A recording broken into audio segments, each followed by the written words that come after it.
Salam sejahtera, terima kasih karena bersama dengan saya di Nazilin Unity Channel. Ulasan pagi ini, SPRM menemui menantu Muhyiddin dalam keadaan yang sadis.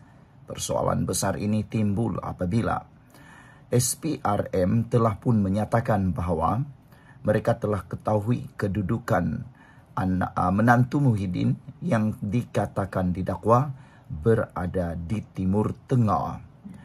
Dan kenapa kita rasa SPRM menemui dia dalam keadaan sadis, kita akan hurai sebentar lagi. Dan persoalan kedua ialah, adakah Muhyiddin menyembunyikan sesuatu? Saudara-saudara sekalian, apabila Muhyiddin turun pangkat daripada Perdana Menteri, banyak perkara berlaku, termasuk beberapa akaun telah dibekukan, termasuk akaun Bersatu yang dikatakan memiliki uang yang banyak.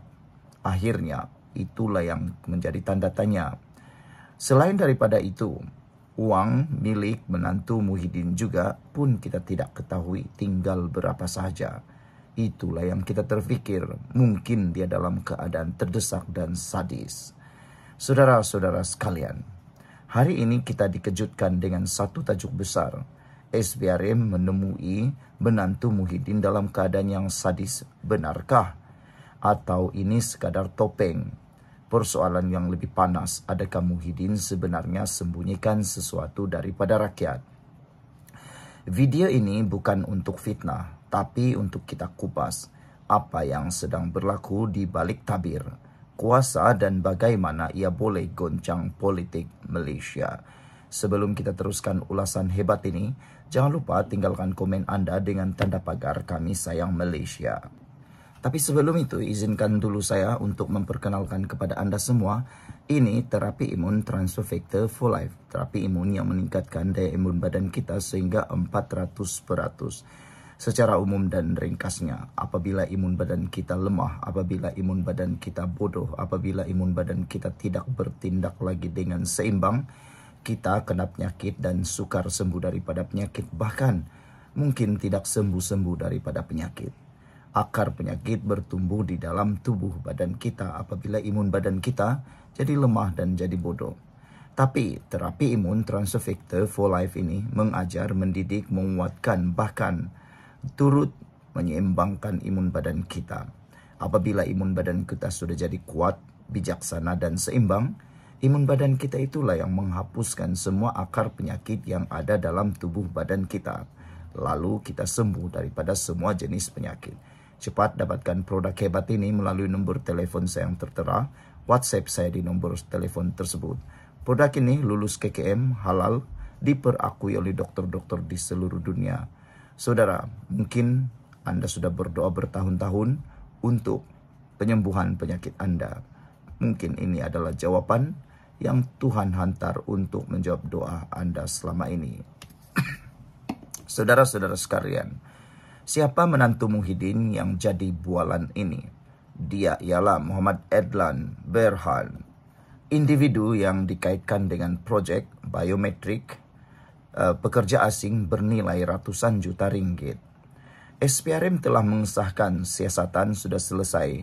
Malah, Interpol terlibat untuk mengesan lokasi Adlan yang dikatakan hilang sejak Mei 2023. Tapi peliknya sehingga kini, tiada pengumuman rasmi beliau ditemui. Jadi, dari mana datangnya tajuk ditemui dalam keadaan sadis?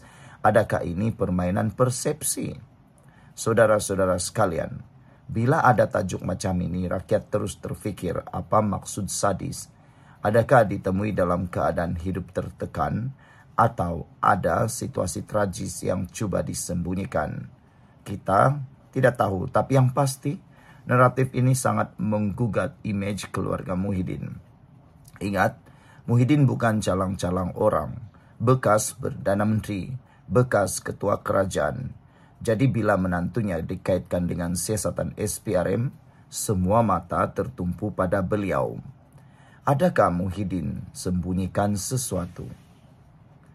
Persoalan penting dan paling panas, apa yang Muhyiddin tahu? Adakah dia cuba melindungi menantunya atau menyembunyikan menantunya? Adakah wujud perjanjian senyap di balik layar politik? Kita tahu beliau sering melaungkan slogan bersih, cekap, amanah. Tapi bila isu sampai ke keluarga sendiri, adakah prinsip itu masih sama? Rakyat berhak tanya, kenapa tiada kesudahan? Kenapa sehingga kini tak ada gambar, tak ada rekaman rasmi tentang keberadaan Adlan? Jika benar ada sesuatu yang disembunyikan, ia boleh jadi bom jengka politik. Rakyat boleh lihat kepercayaan. Musuh politik boleh guna isu ini untuk jatuhkan kredibiliti beliau dan parti PN. Dalam suasana kerajaan perpaduan sedang stabil, isu seperti ini boleh jadi senjata pembangkang ataupun sebaliknya. Jadi, peluru kerajaan untuk tunjuk bahwa mereka serius melawan rasuah. Saudara-saudara sekalian, jadi adakah benar SPRM menemui menantu Muhyiddin dalam keadaan sadis? Atau ini hanya persepsi yang direka untuk membina naratif politik? Apa yang pasti, rakyat tak mahu lihat drama semata-mata. Rakyat mahu jawaban. Dan persoalan terakhir, adakah Muhyiddin sebenarnya sembunyikan sesuatu? Kerana netizen seringkali menggunakan pepatah Melayu, berani kerana benar, takut kerana salah. Kenapa harus bersembunyi? Kenapa harus keluar dari Malaysia? Kenapa harus lari dari Malaysia kalau dalam keadaan yang benar? Lawan dan hadap siasatan atau pendakwaan, kata netizen. Lihat saja Najib, Rosmah, Zahid dan ramai lagi yang turut disiasat SPRM. Tidak takut, tidak pengecut. Mereka menghadapi siasatan pendakwaan itu secara gentleman. Lihat saja, semua yang disiasat tidak melarikan diri. Tetapi itulah yang menjadi tanda tanya. Adakah kalau Muhammad Adlan menantu Muhyiddin disiasat akan menemui sesuatu yang lebih besar lagi di dalam kes yang ada kaitan dengan Muhyiddin? Persoalan itu tiada jawaban sehinggalah kalau menantu Muhyiddin ini berjaya di berkas. Saudara-saudara sekalian, kamu sudah menilai sendiri. Jangan lupa komen, like, share dan subscribe. Dan jangan lupa share video ini dengan tanda pagar Kami Sayang Malaysia. Kita akan terus bongkar isu-isu panas yang coba ditutup dari mata rakyat. Jumpa lagi. Bye-bye.